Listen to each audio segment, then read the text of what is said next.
Welcome back to A Celtic State of Mind. I'm Paul John Dykes. It's Tuesday afternoon, and I'm delighted to be joined by Lawrence Conley, Liam Carrigan, and Ian Conroy. We are here to talk all things Celtic. I'll start with yourself, Lawrence.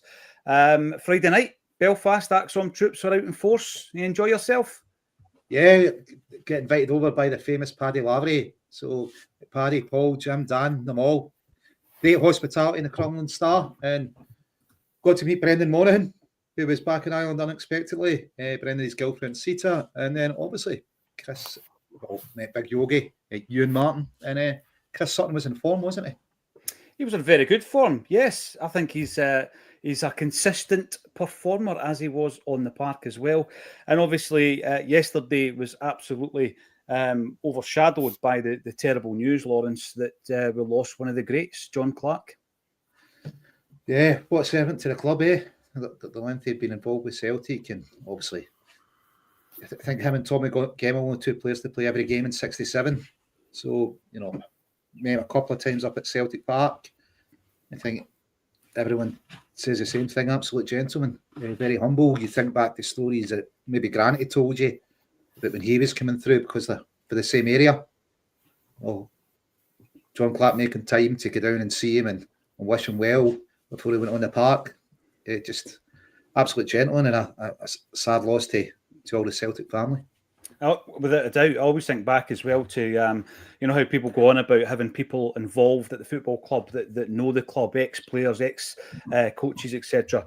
I think when this happens, Ian, it shows you how the importance of that. I think about the involvement in Neely Mockin, for example, coming to Celtic as a player back in '53, and although there was a brief dalliance away from Celtic Park as a player when he went to play with teams like Raith Rovers and Dundee United before coming back as a coach, that was him right up until his passing in 1994.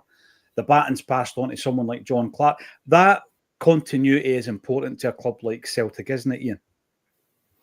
It really is, and obviously, it's a new period now. It's like when I think about Celtic, it's that those sort of halcyon times in the '60s and '70s and '80s was kind of my era.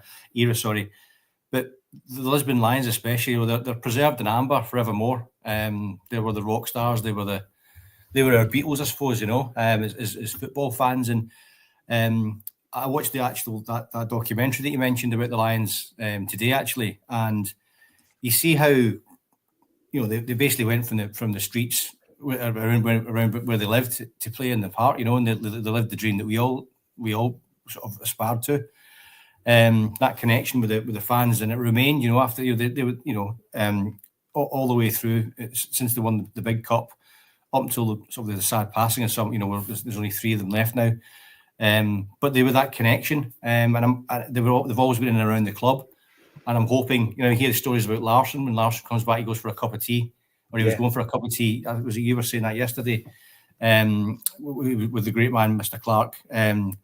So it's we're hoping that, and I'm sure it will be, the fact that the modern players, the baton's being passed, and it's going to be continue to be passed on. Obviously, it's not that direct link, but it's the next best thing, whereby they've been schooled and they've been in and around, and they've seen the humility, they've seen the class that the guys conduct themselves with, the most approachable people you'll ever meet. I met Bobby Lennox.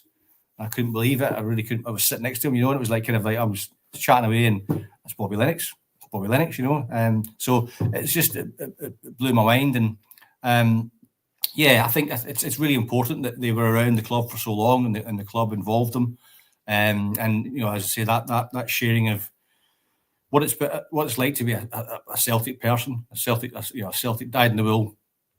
As a player, as a fan, or whatever, they can convey that to the sort of the new and up and coming. And my only wish is now that those players realise that what was instilled in them and passed on to them, and they do the same for future generations.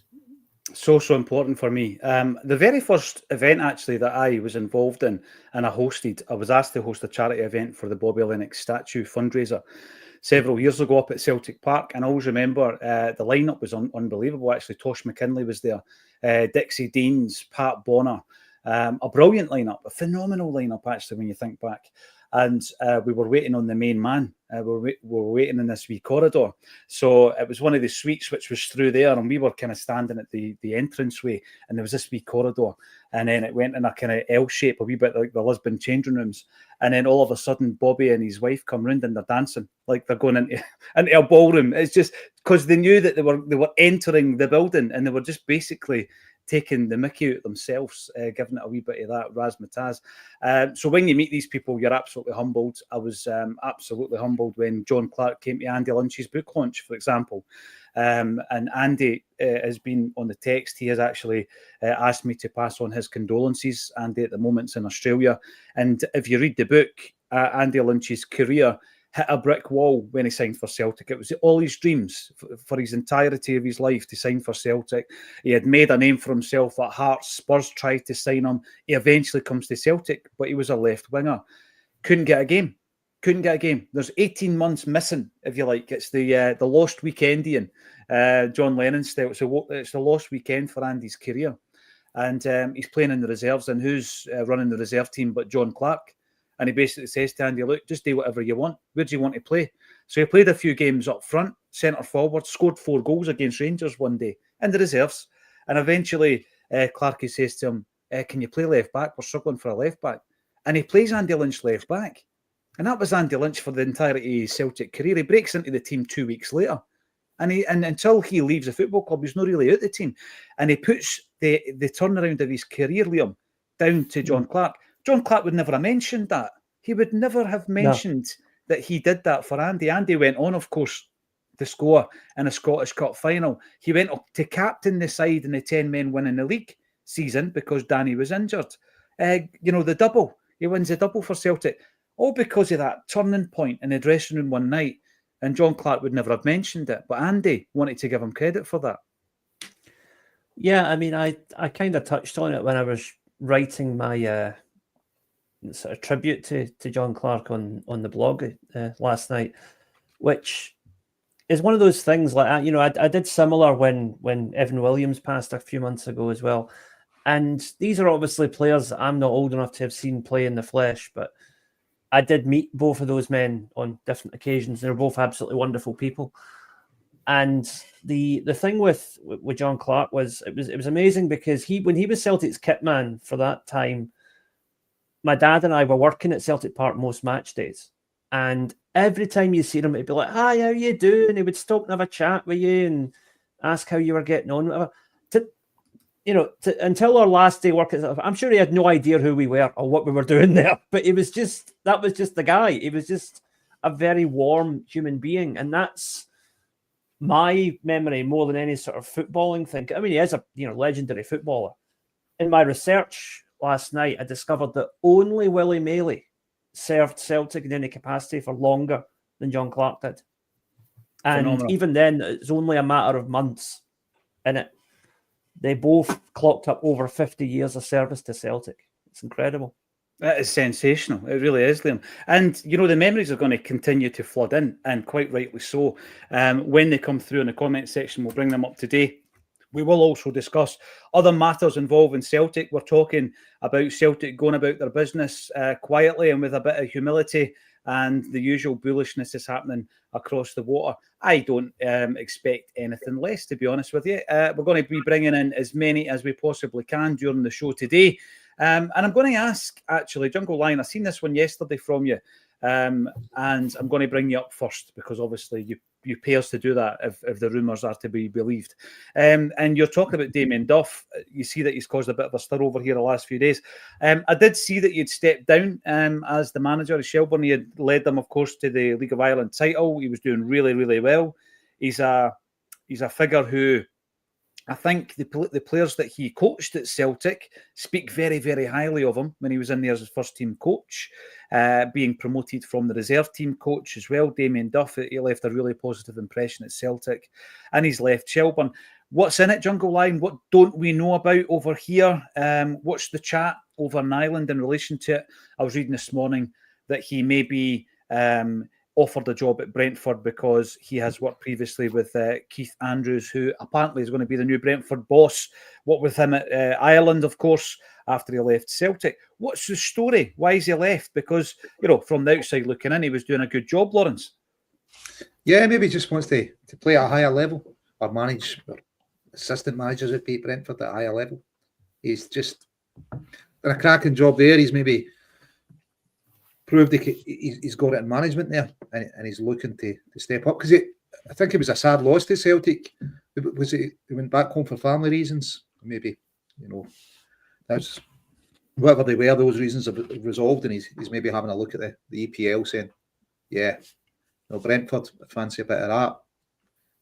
English football's top division.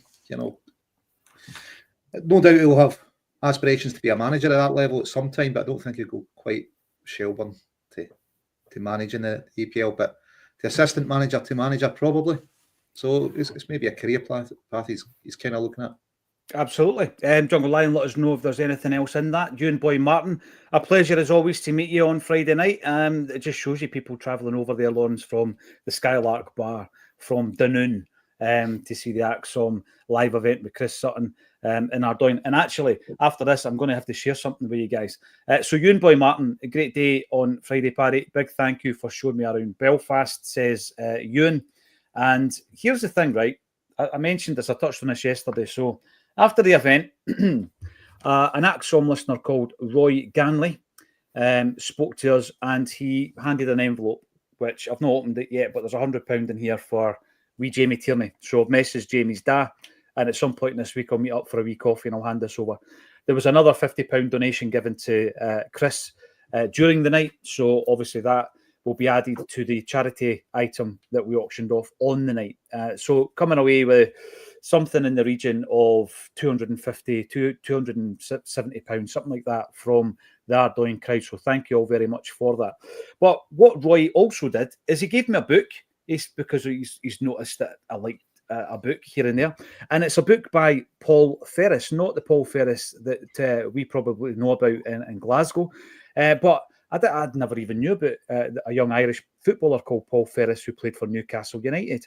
And he was the youngest ever debutante for Newcastle, come from Lisburn. And he handed me his autobiography, and what a read it is. I probably got for about 40 or 50 pages on the plane back home, and I'm reading it as we speak. So thank you very much for that, Roy. But not only that, obviously we've got Peter Grant on Friday night. Lawrence, you're going to be there. Peter Grant, Brian McClare, mate. The stories you'll get out of those boys. Well, the thing is, they're brilliant individually. I've never seen them on the same stage, so I'm really looking forward to that. Mate, going to be great. And then the thing is, obviously Peter's from the same place as John Clark, and Brian McClare, very humble. He still goes in the Sarri Heat before games and just mingles just as a normal punter, just as a normal Celtic fan. I know. And what was it, 99 goals? Was it chalky hit? He was just shy of 100. Did he know hit a century? I'll need to check that for Friday night. 99, mate. I think he was just shy. Deary me, surely he scored in the Glasgow Cup. We'll give him one of them. Right. So Roy handed me that. I don't know if you see that, right? But that is a Peter Grant testimonial. Parker Penn, the heartbeat of Celtic. We played Bayern Munich that night, you'll remember. So Roy might have been in the old hospitality. But that's something he handed to me. And as well as the £100 donation, he handed me his greatest ever Celtic 11, which was on the other side of the envelope. And I said, you know what? I'm going to read this out. And I want you to let me know in the comment section what you think of this, because you could probably gauge Roy's era from the team. Or maybe not, because I'm looking at it and I'm seeing the 1980s and onwards. So in goals, gentlemen, Arthur Boric makes it between the sticks for Roy. At right back, he has picked Chris Morris. And at left back, Anton Rogan. There you go. A wee bit of a cult hero at left back. The two centre-halves, hard to argue with this, to be fair, but, I mean, there's been some tremendous centre-halves since these two guys played. Roy Aitken and Paul Elliott, the two centre-halves. And then moving into the four across the middle, we've got Scott Sinclair on the right. We have Paddy Roberts on the left, Paul McStay and Andy Tom. I'm thinking Tom's playing a number 10 and McStay's doing all the legwork there, Liam. And then up top, imagine this, and this is something that we tried to do. Henrik Larsson and George Cadet. Wow. What a forward line that is. I would have loved to have seen the two guys playing together up top. That was the original plan. But Cadet left and we signed Darren Jackson instead. But there you go. It worked out all right in the end. Thank you for that. I do like to hear people's greatest 11s. Let us know in the comments section what your greatest 11 is. Now, Liam, before we go to the plethora, to use a favourite Axom word, of links coming into Celtic, I want to talk about the two links coming out of Japan. One we have spoken about a fair bit over the weeks, and that's Hayato Inamura. And there's a new name, and it's Shin Yamada. What can you tell us about these guys? Right. First of all, if we sign either of them, it won't be announced for probably about another week to 10 days. Just because of the way it works over here. If you remember when we signed Kyogo, it was announced the first week of July. Mm-hmm. And the reason they do that is because from July 5th until about the 20th, there is a mid-season break in the J League, because that's like halfway through their season, because it runs March to November. Mm-hmm. And what usually happens is if a player's moving to Europe, it will be announced a few days beforehand. He will probably not play in that final game, but he'll go on the pitch and say his goodbyes to the fans, thank you, whatever. And then they'll move to their European club. That's exactly what happened with Kyogo. It's what happened with Daisen when he left Yamaga and went to Maritimo in Portugal. It's the common practice here. So out of courtesy for the Japanese teams, even if those deals are done, and as far as I believe, they're both pretty far along, if they're done, they won't be announced for about another week. Okay. Do you reckon either of the two or both of them will be announced? What's the rumblings over in Japan? Right. Inamura is at the stage where they're saying it's just the medical that needs done. Okay. So I tend to think that is much closer to being a done deal. Also, with Yamada, they're at the point of discussing a fee, which would tell me they've already agreed terms with the player. So that's the most difficult part. Agreeing terms with the player is actually the most difficult part, because, as I've mentioned before, when players get their first big move to Europe from Japan, usually the club does their very best to make it happen. As long as they get, a 1.5, 2 million quid out of it, they're happy, because that's enough for them to go out and buy a replacement within the J League. Do they feel almost like, do the clubs actually feel like their job's done then? If they've produced a player and he gets that move, is that the kind of mentality over there? Yeah, kind of. The mentality is that being part of the J League is also about building up the Japan national team. Mm-hmm. And players who make it in Europe generally do better for the national team. So it's kind of this.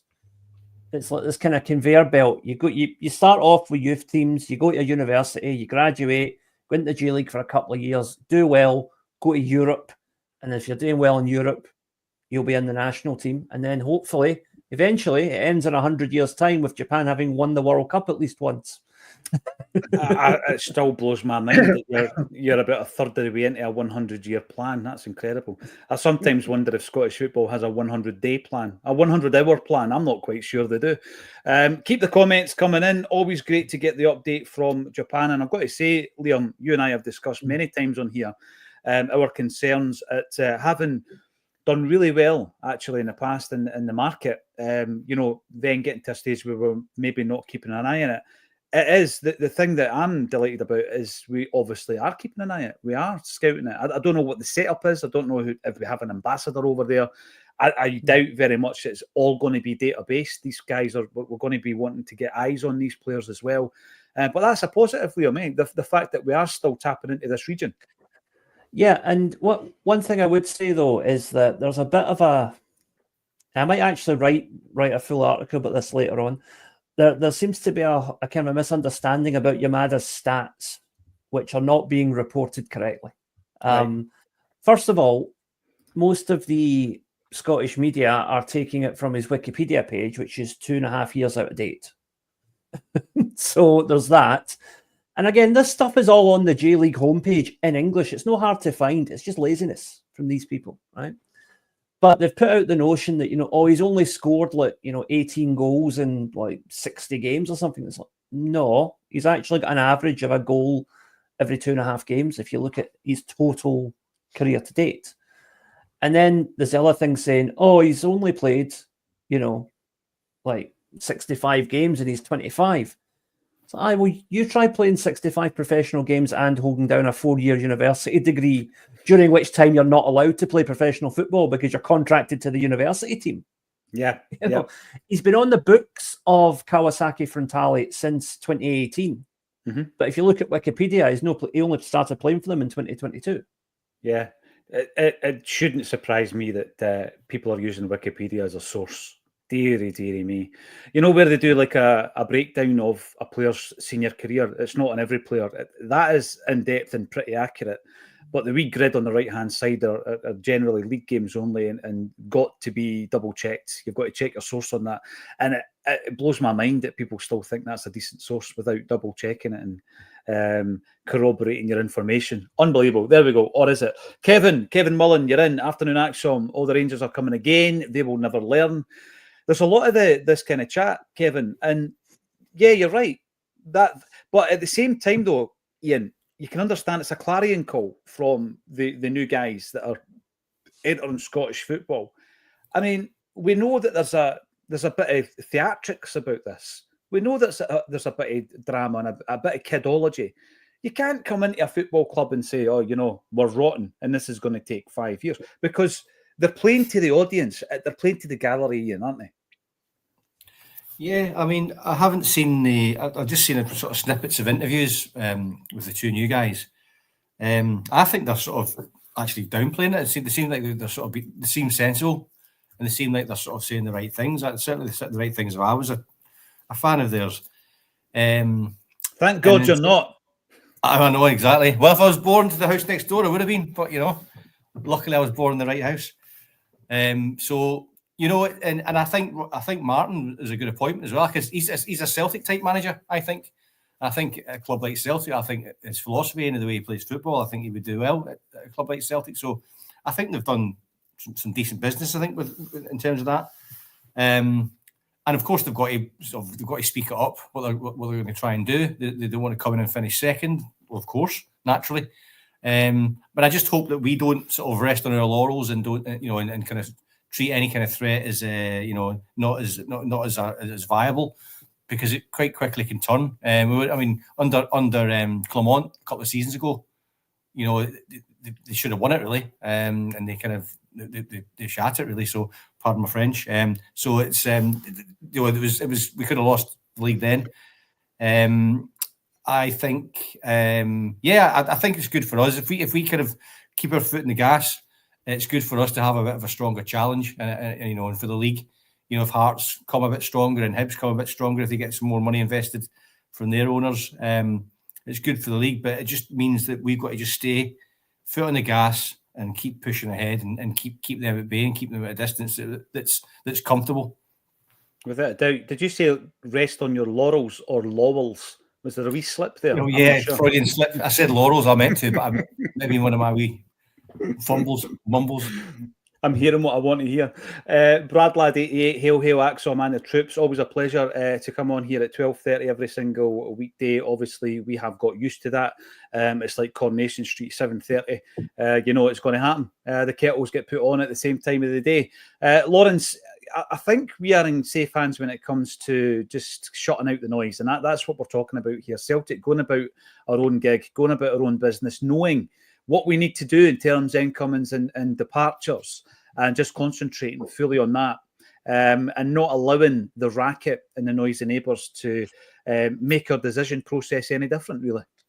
Well, I don't know if it was Anne that said, when you're building your house, you don't look next door to your neighbours. To be honest, I think I get what Ian's saying. These guys are coming in and they're not promising to spend a lot of money, despite what the papers may be portraying it as. They're more or less saying the opposite, saying we won't be spending a lot of money, and we're going to be opaque in a lot of things. We're not going to tell you we're going to do. My guess is they're going to make as much money as possible and spend as little as possible. But it couldn't happen to a nice bunch of people if that's true. But for us, we're shopping in different markets, different aspirations as clubs. Probably for the long term, they need someone to come in and it's going to try and make them run within their means. I think they had it with Mike Ashley, a genuine billionaire. And I know our friend Mick Lynch says there's too many of them, but there's not a lot of them in the world, and the fans chased him away. And they chose a convicted felon over him because he's a Rangers man. So these boys are coming in and they're going to be trying, austerity, living within your means. We know it doesn't go down well over the road. So, good luck to them, but it's not going to be caught in a year. I'm not persuaded by Chris Boyd's argument of it will be Rangers. They're not even though Celtic have got the better players. Yeah, there was a lot to back it up, was there? So the recruitment team, our lists are in. We've been likely numerous players. We know where we need to strengthen. I mean, Kieran Tierney's back in. I think he's the best player in the squad now. So, best player in Scotland? Well, if he's the best player in the Celtic squad, he's obviously the best player in Scotland, It's so, we've improved the quality there. And we know where else we need to improve. So, yeah, I think the recruitment team, I know Tosh and team that have come in for stick over some signings, but not every signing's going to make it. I think over the piece, they've got a cracking record. I mean, there's rumoured we're going to get selling off over, was it 9 million quid bid for O? So they'll be on a fairly sizable chunk of any profit out of that. Yeah. Well, this is a point that I think we can link this into, because if we're talking Celtic, we're talking it from a Celtic angle, So all the bluster, all the noise, all the racket, we expect all that. But here's the thing. Here's a point that I think we need to point out. You've mentioned there's a player who was a bit part player at Celtic. A lot of people liked him. A lot of people thought that there was a potential there, but it looked as though, and it looks as though there's various players that Celtic can do a turn on, even though they've not been a huge success at Celtic. I mean, listen, he came in, he scored a few goals, came off the bench, did a bit, but we sold him for a profit initially, because the main deal was worth in the region of 4.5. I was looking at his data, his stats, very, very raw data this morning, and he was used mainly as a substitute last season for Genk. But as Lawrence says here, £9 million they're talking about. In fact, they've knocked back a bit, a £9 million from Feyenoord. So you look at that, you look at the Matt O'Reilly situation, whereby there's loads of Italian clubs interested in O'Reilly. There was interest in O'Reilly from Atalanta and Juventus when he was leaving Celtic. The clubs I'm seeing mentioned at the moment in dispatches are Napoli and Roma. So it looks as though he's going to be moving there. We've already got the Frimpong money, if it's not already been wired into that big cash vault underneath Celtic Park, which is preventing us from building a car park, apparently. And then we've got and you add all this up. Now, the point I'm making here, Liam, is we have got things that are in place, that have been in place for years, that are benefiting the club year on year. It's like having a hit single 5 years ago, and we keep collecting the royalties years and years later. Rangers don't have any of that infrastructure. We're miles ahead in that respect, Liam. That's the funny thing, right? Is that now we all know that 20 million they were talking about yesterday, that only a tiny fraction of that is actually going to go to players, right? They've got debts to service. They've got a stadium that's crumbling. They've got contracts to pay up for previous managers who failed. They have an obligation to buy a guy who's a complete dud for 4.5 million. So even if, let's just say for a minute, even if they had, right, we've got 20 million quid to spend on transfers. Here we go. We are whatever, right? Celtic could sell Nicholas Kuhn tomorrow. And that, along with the sell-ons that we are probably going to get for Frimpong and possibly Matt O'Reilly, that alone takes us well past 20 million. We literally sell one player and we are ahead of their entire transfer budget. Even if you believe the Daily Record BS that they have 20 million quid, we know they don't. Well, you're right, even if they did. Liam, it's a drop in the ocean. This is what we're talking about, and that is because of the year-on-year strategy, running the business properly, and having done so. Listen, some people would argue that we always have. We didn't. post-Fergus always run the business properly. We had to bring in Peter Lawwell in 2003 because we were hemorrhaging money at that point. But for the most part, we have run that business properly, right? And that is a generation of running the business well and bringing in big money when it comes to merchandising and player trading, etc. But you're absolutely right. If O gets a move and Matt O'Reilly gets a move, and we've already got the Frimpong money, it does lead us on to Kuhn, by the way. And I want to talk about Nicholas Kuhn because he's the name that keeps popping up when we're talking about departures this summer. McMahon67, before I do that, yes, mind and like the video. Please do that. Give us a big thumbs up on the video. Subscribe to A Celtic State of Mind if you haven't done so already. What will you get for that free subscription? Well, you'll get daily content. Monday to Friday, 12:30, you get 1 hour a chat with these guys, myself, and the rest of the Axom contributors. On a Friday night, you get fully produced content, multi-camera, fully produced content, of which I will be filming the latest episode this afternoon, right after this bulletin. And then, as of next season, you will be getting not just dial-in content, live stream content, you will be getting live broadcasted content from the studio as well on A Celtic State of Mind. So, loads to look forward to. Subscribe to the channel, please, and help us grow even further. Did you get a chance, lads, to watch Jim Orr's 30-minute monologue on Saving Celtic on Friday night? How good was that, by the way? That was brilliant. Yeah, I watched it. Unbelievable. Have you ever tried to talk for 30 minutes without taking a breath or even a drink of cola or juice or water or get it or whatever? It is a difficult thing to do. He never fluffed his lines. Lawrence, that is a skill. That's an art. Oh, without doubt. I didn't say, mate. Friday night I was... You were otherwise engaged. Yes.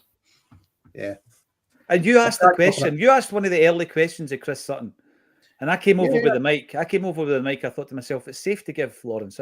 Sometimes you look at people in the audience, I'm going to hold on to this mic. But I seen Lawrence up there and I thought, I can hand that mic over. It went to yourself. It went to Big Yogi. Yogi had the place in stitches. He's cracking his patter. And what was the question you asked them? Oh, it was the Larson one, wasn't it? It was a Larson I think something, he'd missed that story normally tells it. I don't know if it was just because, what a reception he got when he came in, wasn't it? I don't know if it was a bit blooming hell, this place, it's electric tonight. It was. So I don't know if it maybe threw him a wee bit and he missed out, when Henrik missed the penalty.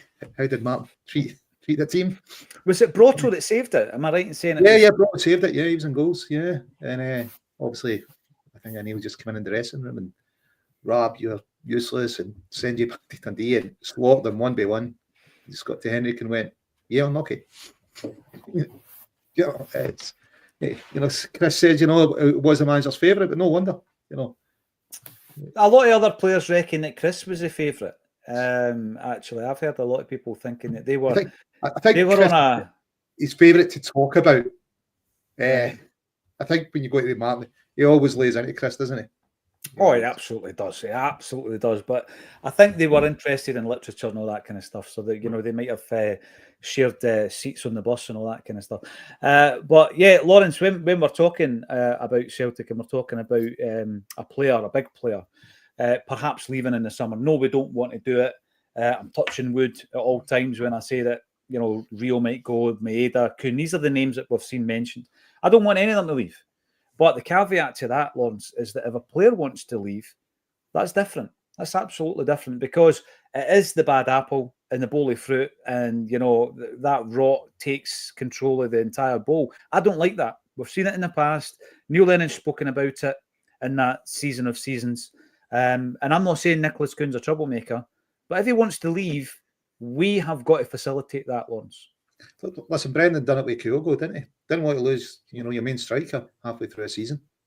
I think Kyogo made it quite clear he didn't want to be there. And listen, for a guy that was 29 at the time, had shoulder injury problems. I think they've done well in the transfer market there. People got for Kyogo.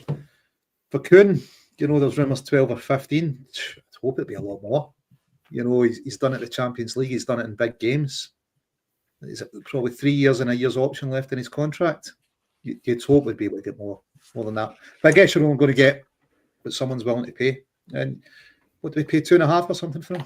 So if we get 15, we're almost at the Rangers cash injection, as Liam said. But you love to keep him because he did do it in the Champions League. You know, we need Champions League level players because you want to improve on last season. Brendan will want to improve on it.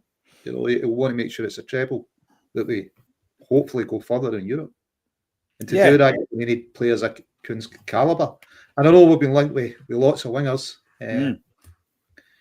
So hopefully he doesn't leave. But if he does, I'm sure Tosh and team have got a few options lined up for Brendan. Yeah, and we've seen a lot of the names already, and some of those players that may well be arriving could certainly step into Nicholas Kuhn's boots. I want to talk about some of the things that Lon said there, though, Ian, because the first one being the value of the player. Now, it's absolutely, you know, there's so many moving parts, to use Paddy's favourite saying for last week, when it comes to valuation of a player. You know, you can value a player based on the data, recruitment data, but not just based on that recruitment data. What do you think would make a club cautious about Nicholas Kuhn? I'm looking at the fact that Nicholas, obviously this is being reported in Kicker, which is an outlet in Germany, and it's the media over there are reporting that RB Leipzig are interested in the player. Now, he's a player who, and I count Celtic in this, has been at 4 big clubs in his career, but he's only ever broken into the first team in one of them, and that's Celtic. Is there a doubt? Is there a doubt about his ability to play in one of the top 6 leagues, Ian, and actually thrive in the top? He's 25 years of age. He has had opportunities in the past in the Netherlands and in Germany, and he hasn't taken the opportunities. Is there a doubt around this player? Hence the reason it seems to be a bit of a lower valuation. I think definitely. You know, look at the Beatles, right, as an example. They made consistently, or they got better and better and better, and kept that quality high and consistently. That's why we know about the Beatles in today in the modern age. Nicholas Kuhn is like, you know, he thinks he's cracked after making, you know, Rubber Soul. You know, that's it. He's come down tools, and that's done. He's completed his career. When in fact he's not even released Rubber Soul. He's only done half of it, and the rest is still to be written. So he's kind of, it seems like he's smoking a cigar after half a decent season. And all the best players, you know, you do your celebrating after your career's finished, not halfway through or partway through or after, you know, half a successful season. This is my opinion. So he hasn't got the mentality for me so far. He's got the right manager to try and coax it out of him, I think. But I don't think Brendan will put up with it for too much longer if that's the kind of attitude that he possesses. Because quite clearly the man's got talent. You know, the obvious struggles that he had when he first came, but he turned it round. And boy, did he! You know, he's performed on the biggest stage. But we saw that with Schlupp as well a little bit. You know, they raised their game for the bigger games, but they maybe struggled to get up for it. You know, on the sort of so-called lesser games, where that is the bread and butter. That's where you've got to be up for it. Because you don't do that, then we don't get in the Champions League. So this is what we demand at Celtic. So and any other big club he goes to. So if he goes to Leipzig not as big as Celtic, but they're in a bigger league.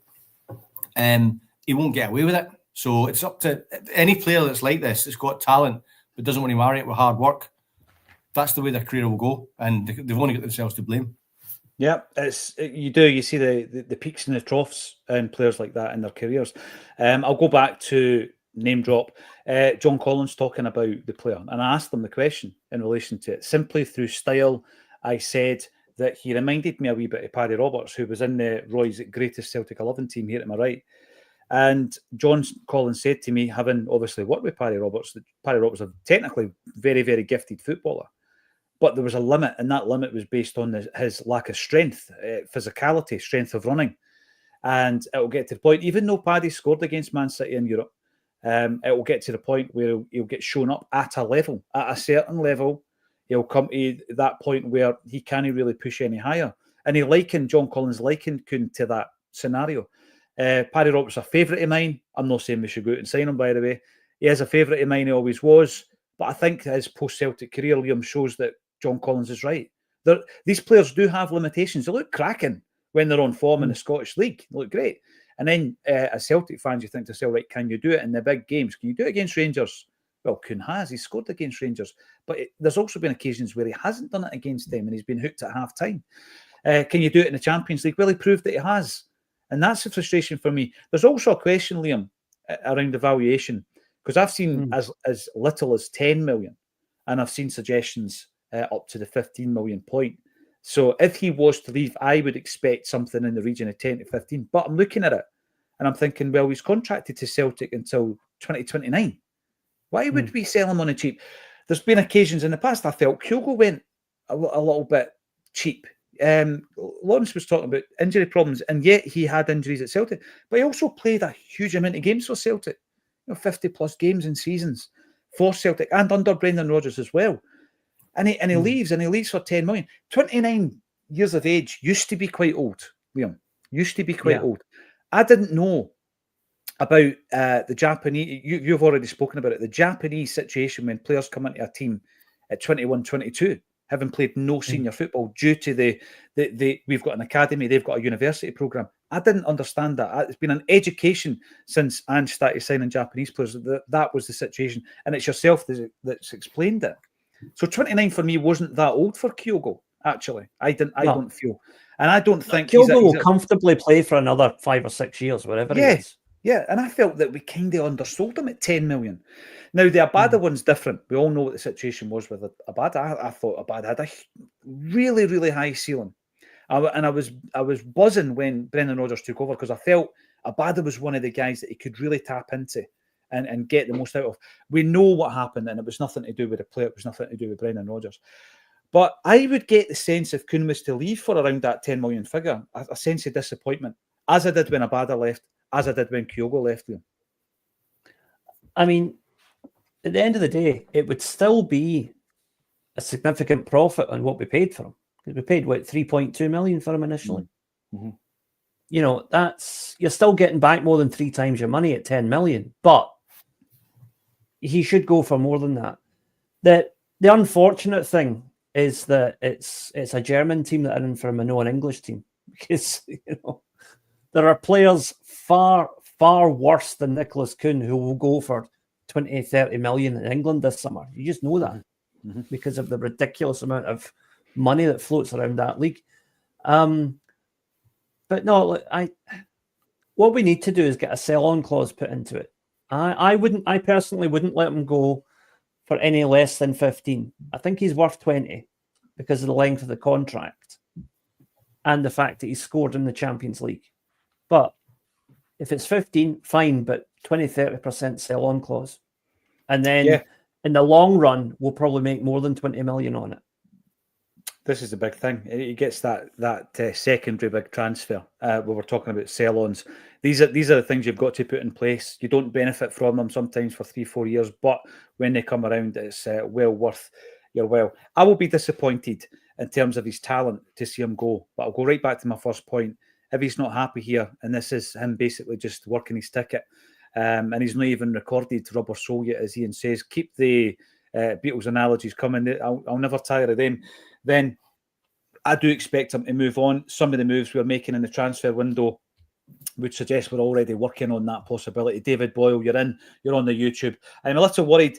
There has been a lot of noise, but no follow-through in the window to date. Will the board match our ambitions or default to previous years? Every single day I write down players we're linked to. Obviously, the Michel Ange Balikwisha question is still outstanding. Is he still on the radar? I'm not quite sure. We've been speaking about 2 Japanese targets earlier on. I've also seen Musa Baraji, who is a central midfielder, a Swiss player, 2.6 million being quoted, can play anywhere in the midfield. And then you just get the list. You've got Andy Irvine, West Ham, linked to Celtic. You've got Sondre Orjasetzer, who was linked last season. Eduard Spetsjan, you've got David Strelec, you've got Bojan Miovski coming back into view. Seems like lazy journalism to me on that count. You're going to get player after player after player, Lawrence. But the most important thing is, if Kuhn was to go, it does look as though we are lining up a winger. And Benjamin Nygren, albeit he can play a number 10, can also play out wide. He can play on the wing. Yeah, very flexible. Just thinking if Kuhn's recording Rubber Soul, is it Jota that recorded live at the Brazen Heads? I think he did, yes. Yeah, but he's a flexible player, isn't he? It looks like we've got a steal there with the price. And I know it's because he's just come to the end of his contract.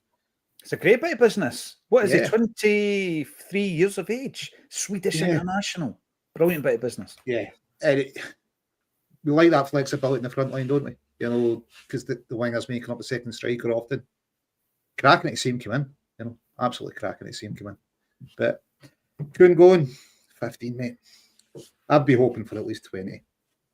You know, Jota's out injured, but loads of wingers linked up. But I think at any time Celtic will have 6 or 7 players for every position that will have really, you know, substantial scouting files on. Because I suppose you never know what's going to happen in football. They'll come on for one of your players and make you an offer you can't refuse, or a player just says, "Look, you better sell me because I'm not playing again." So if Kuhn goes, it'd be sad, mate, because you know we had glimpses last season. You know, it could be a phenomenal player. Maybe it's just that thing with wingers. You know, you very rarely get an entire season out of them. Or maybe he was just tired of the number of games he had to play. I'm hoping he's still here. You know, and he gives us another cracking Champions League game. But as long as he doesn't give us any of this nonsense when he scores goals. Listen, if he's not, I'm pretty sure Tosh and Team will have guys lined up that, you know, willingly step into his place and take us forward. I think one of the biggest issues people talk about, you know, that drop off after Bayern Munich and certain players. I mean, you've mentioned Jeffrey Sloop. I don't think we've seen Jeffrey Sloop after that. You know, up to that point, I'd have signed him. Permanently as the backup to Tierney after that game. No chance. Don't want him in the building whatsoever. But I think it was across the board that there was a drop off. And actually, when you consider the loss of form in Nicholas Kuhn on the right hand side, the injury to Jota on the left-hand side, the fact that we sell Kyogo and then Maeda has to play the majority of his game through the middle. We lost a lot on the wings. I think the wings were a huge part of that issue in the second half of the season, Ian. And then we've got a player in Kuhn who you know what he can do, and we're willing to let him go. But it's not the first time we've heard about, you know, rumblings in the background that maybe Brendan wasn't happy with the attitude, his application and all this kind of stuff. If that is the case, you let him go and it's just a case of getting as much as you can. I disagree slightly with Lawrence. I don't think we could get £20 million for this player, you know. I don't think we will either. He doesn't deserve to go for it, you know, to get a bigger sort of fee or kind of, you know, the rewards that go with that. And I think, you know, obviously Kalmak was going mental, wasn't he, after the St Mirren game? Mm-hmm. And we all wondered what players it was. You could probably tell which ones it was, and I'm pretty sure he'll be one of them. You know, and you've got, you know, it's like holes in the vote, isn't it? You know, you've got Kalmak, you know, knocking his pan out every week, knows what it is to be a Celtic player and a Celtic captain. And you get players that are just phoning it in, some of them. It would drive you bananas. And if you can't rely on other people to, because obviously you'd want to just be able to say, right, you're not cutting the mustard, away you go, get out of the team, you know, and you bring someone else in that can fulfill those obligations. But if you're going for a title, you've got to, you know, Brendan's got to pick and choose his moments and when to do that. And, you know, until he gets out the player what he wants to achieve the goal that we want to achieve, then he can deal with it thereafter. So I think that kind of looks like it's what's happening behind the scenes. Kuhn, as I say, his natural demeanour seems like it's pretty sullen, curmudgeon, you know. So it's curmudgeonly. So it's torn-faced. Yeah, aye. So it's whether that's just his game face, I don't know. But with any kind of negative attitude like that, if you're not going to turn up, you've got Kalmak there setting the standards every single week. That's the standard in training. That's a standard in a game. This is what's the level you've got to meet. If you don't, and you've got Kieran Tierney coming in, it was in mono to keep the 60s recording analogies going. You know, it was mono, but now Tierney's coming back. It's going to be in stereo. You know, we're going to have that message coming through loud and clear. You know, it really is though. So you have two voices lifting those levels of demand. So players like the likes of Kuhn, they'll fall by the wayside, and rightly so. They can go and toss it off somewhere else, but not at my club. No, you know what? You're absolutely right. Bringing Tierney in, the impact that's going to have is incredible. There's a couple of players I want to talk about before we get to the latter stages of the show. But before I do that, I'm bringing in some of the comments. Magnet67, you're back in. Always great to see you on the YouTube comments. I genuinely wonder, says Magnet, what the new club tell newcomers about their history. Laughed at some of the new owners' comments about their illustrious history. 2012 happened, of course it did, and we'll continue to remind them forevermore that it happened. David Boyle, you're back in. Once again, I loved the show yesterday, a great tribute.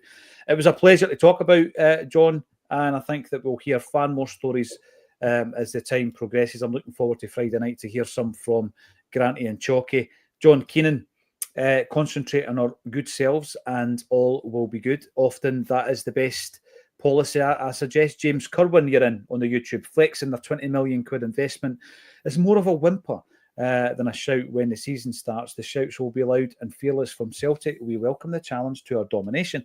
There's certain things that have a knock-on effect. There was a question yesterday, or there was mention of possibly expanding the stadium, and you think to yourself, we shouldn't wait till that happens before we do it. But I can just tell Celtic probably will wait until there's plans elsewhere before we make our own plans. I want to talk a wee bit about Paulo Bernardo. Paulo Bernardo's a player, Lawrence, who in terms of minutes hasn't had as much, I don't think, last season as I would have expected. But he's a player who this summer has probably had the best summer of any other Celtic player, virtue of his appearances for Portugal under 21, even though he's 23, one of the guys. Remember, Edward was still doing it for the 21s when he was 23, because the tournament started when he was 21. He was a captain, he was a standout. They got knocked out in the quarter-final stages against the Netherlands. Is this the season for Bernardo? There's been a lot of talk about midfielders, incomings. The Lennon Miller question, that's going to continue until we don't sign him. I mentioned Baraji. We're in for a midfielder. Bernardo's a player that I think, after another pre-season, if he gets game time, he could still be a star for Celtic, in my view, Lawrence. Yeah, as long as he stays injury-free. I think kind of that hampered them. He's certainly a driving force. He's big, he's physical. He's maybe, I'd say, probably one of the more physical midfielders, if not the most physical just now at the club. Which I think sometimes we've lacked in midfield. There's rumours people interested in Engels. If we signed, if we do go for Lennon Miller, that'll give you Miller, Engels, and Bernardo all needing minutes. There's rumours teams in Italy interested in Engels. It's something you need to look at. Would you be damaging one of their careers by keeping all three? Where are they going to get minutes in the team? So hopefully Bernardo breaks in. Could he challenge Callum at the 6? Maybe. Because we've tried a few sixes that just haven't been able to do it. And for me, we're looking for a number 10. Push Callum further forward. Give Bernardo in at number 6. I'd like to see that, or even Engels at number 6. But yeah, big season for Bernardo, because if he doesn't make it this season, but I think we'll be looking to move the player on. If he doesn't make it that season and turn a profit on him, they'll be looking and going, right, he's not made it. We need the team to be progressing in Europe. If he's not adding to the squad, if he's not improving it, time to move him. So big season for him coming up. It's huge. It's huge. He's definitely got a talent for it. Yeah, he's moving into his third season at Celtic. First one on loan, Liam. I was impressed with him in that first season, actually. Last season, a wee bit more disappointed by his performances. And that's why I'm looking at it and thinking, I like Lauren says, he's got the talent. I thought when we signed him, it was a great signing for £3.5 million. Yeah, it didn't quite get going last season for him. Can he edge his way into that trio in the midfield for you, Liam? I honestly don't know. I think he's a good player, but I don't see him displacing our main three if the three of them are fit. That's the problem. There's always the possibility that the formation might change up a wee bit and there might be room for another midfielder in there, but I don't know. And I rate him as a player, but I rate the other three higher. That's the issue. Mm-hmm. Yeah. I mean, listen, see if we go into next season and we've got all four of those guys, Rio, Engels, McGregor and Bernardo. I'm pretty happy. I think the moving piece, I think the piece of the jigsaw that you can replace, actually, and I'm not being too harsh on the player, I think McCowan's the guy you talk about. I think, if you improve, if you bring a midfielder in and you see him as an improvement on McCowan, then you've got 5 midfielders and I think you're cooking at that point. I think you've got great options at that point if you can keep them all happy with the game time. And it's nothing against McCowan, by the way, but if you're bringing in a midfielder, I'm not bringing him in to replace Engels or Rio, Callum McGregor, obviously, or Bernardo. I'm looking at the weakest link in that. And by the way, to be the weakest link in that midfield is no shame. That's a very strong midfield. I want to also talk one other comment coming in from our friends. It's the Celtic World Order podcast. Kuhn has a high ceiling but a very low floor.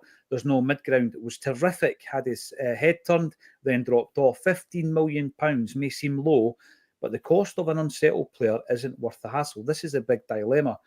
Giggsy the Poet gets in on the musical analogies. Here he comes. Kuhn is that instantly forgettable Europop hit you hear on holiday, then forget by the time you land at Glasgow Airport. You can just tell Kuhn's giving Kevin one of them, eh? Right. There's one other thing. Talking about the musical things, right? Just a wee quick diversion here. I've got some interesting local news here in Nagano. We have this local delicacy called inago, which is basically a type of preserved bug that you can eat, right?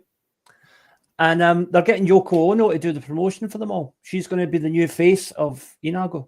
They thought she was the perfect one to promote them because she's been living off a dead beetle for decades. Oh, come on. Sorry. The Beatles stories keep flowing in. Ian, you love a football jersey, as do I. And I've been hearing that the Celtic third kit is going to go on sale. There's going to be no pre-sale. There's not going to be any fancy launch. It's going to go on sale this Friday. Has anybody else heard these rumours? And what I'm hearing, let us know in the comment section if you're hearing anything similar. The main colour, the body of this kit, is off-white stroke cream. All right, that can work. Bayern Munich had a beautiful kit in that kind of colour scheme last season. And then there is orange piping. Okay, I can see that. That sounds good. But then there's a wee bit I'm not quite sure about. I can't quite visualise this next bit. Soundwave green hoops. What does a Soundwave green hoop look like to you? Yeah, I'm not quite sure. Is that a wavy hoop? I'm not sure. A transformer. Soundwave. It sounds like it. But it gives, what I've been told, it gives a tricolour vibe. So we're looking for Tricolour Friday. How does that sound to you, Ian? It seems a bit, I don't know, underplayed. It seems to be like they're not banging on about that. Every kit should be a massive event for me. This is just going to basically drop it at your inbox on Friday. Kit's available on the shop. Go and buy it. But in terms of the design of it, what's your thoughts? Can you visualise that? Well, it sounds like we've jumped from Rubber Soul, missed out Revolver and gone straight to Sergeant Pepper and got all the acid. That's it. So it's. I mean, it's like when you go to a restaurant and the sort of the menu. How many times you been to a restaurant and you look at the menu? I don't fancy anything because of the description, like 7 million ways to describe like fish and chips. I know. And it'll probably just be something relatively neutral and bland in reality. But they're trying to make it sound all sexy and wonderful and acid tinged. As long as it's not tie-dye. I mean, with Adidas, I think it's been largely hit and miss. It's maybe sort of 50% hit rate. But I think that's down to the amount of kits that's been released. So law of averages, you're not going to get 100% right, I'll be interested to see what it's like. I imagine that the sound waves will probably just be part of the pattern rather than like cut a colour differential. Don't know. Yeah. So like Jeff Banks here for those of you who used to remember the Close Show. So yeah, who knows? I wait with bated breath. These things are always interesting. I have suggested time and time again that the third kit should be a blackout kit, and we wear it in weeks like this week. I know there's no game this week. There is one coming up soon, whereby we are mourning the passing of an Excel. And that blackout kit would change. There would be different details. There would be different shading patterns, all this kind of stuff.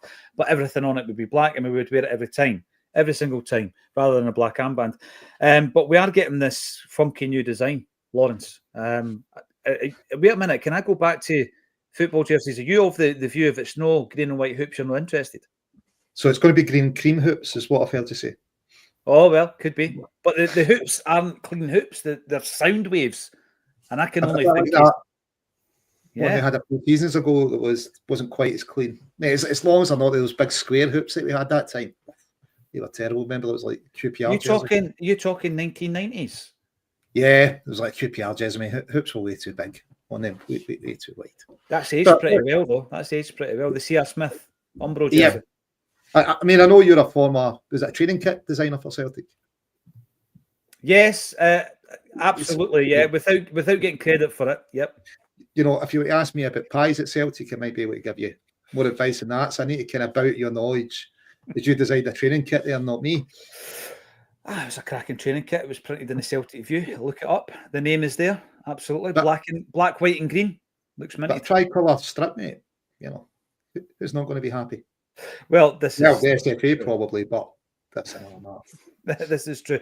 Liam, you're a bit of an aficionado. You've been called worse.